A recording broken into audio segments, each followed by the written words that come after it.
কোনদিন এতিমদের উপরে আপনারা কঠোর হবেন না, এতিমদেরকে মারধর করা যাবে না।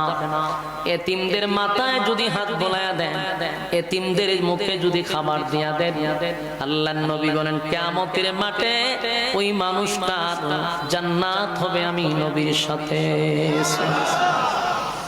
এতিমের প্রতি যদি মায়া দয়া করেন, আল্লাহর পয়গম্বর বলেন এই পৃথিবীতে আমার থেকে বড় এতিম কেউ নাই গো।